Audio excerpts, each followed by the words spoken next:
Salon Livre Paris, le retour. Le stand Normandie était au milieu du Salon Livre Paris qui commençait jeudi 14 et finissait lundi 18 mars. Jeudi, après le passage du chien renifleur, Édouard Philippe et le ministre de la Culture s'arrêtaient sur le stand devant les belles éditions pour enfants de Cherbourg, Motus. Vendredi, journée des scolaires.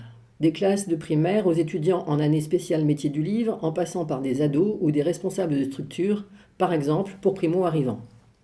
Samedi et dimanche, des lecteurs en général. Lundi, les professionnels du livre, imprimeurs, distributeurs, diffuseurs, libraires, bibliothécaires, illustrateurs, traducteurs, des auteurs aussi, qui vous disent qu'ils ont fait 3 livres avec Amazon, qu'ils vendent bien et que maintenant ils cherchent un vrai éditeur. D'ailleurs, choc numéro 1 à l'arrivée sur le salon, un des plus grands stands, un des plus visibles était Amazon. Et pas très loin, Edilivre, le paradis de l'auto-édition. Choc numéro 2, d'énormes stands pour le Koweït, Oman ou l'Algérie. Choc numéro 3, McDo, une boutique de fruits exotiques. Tout ça alors que le thème de l'année était l'Europe. Bon, maintenant, des émotions positives. Les stands sur lesquels on peut faire de vraies découvertes, ceux des régions. Pays de Loire, Île-de-France, Aquitaine, Poitou-Charentes et bien sûr, Normandie. Tenue par l'agence N2L, Normandie Livre et Lecture, agence qui promeut et soutient le livre à tous les stades. Édition, librairie, médiathèque. Qui dit émotion positive dit achat. Un Yannick Torlini, après, aux éditions L'Hurlure, qui seront place Saint-Sulpice au marché de la poésie. Je vous en lis un court extrait. Printemps des poètes oblige. Voir encore un peu, et seulement si rien d'autre. Seulement si rien, s'il s'agit de voir rien, d'autre, rien qu'un désastre.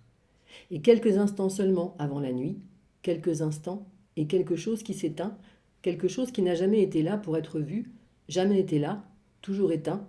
Il s'agit de voir quelque chose d'éteint, quelque chose de la nuit et des mains, quelque chose dans l'obstination, et comme le lent travail de recueillement, il s'agit de rassembler dans la nuit ce qui peut être vu.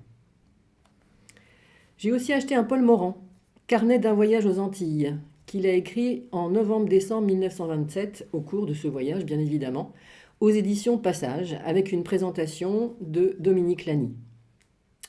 J'ai aussi acheté Erland, de Charlotte Perkins Gilman, aux éditions Les Petites Manies, illustré par 3 personnes, Isabelle Pelloin, l'éditrice, et 2 qui ont fondé l'association La Sauce aux Arts.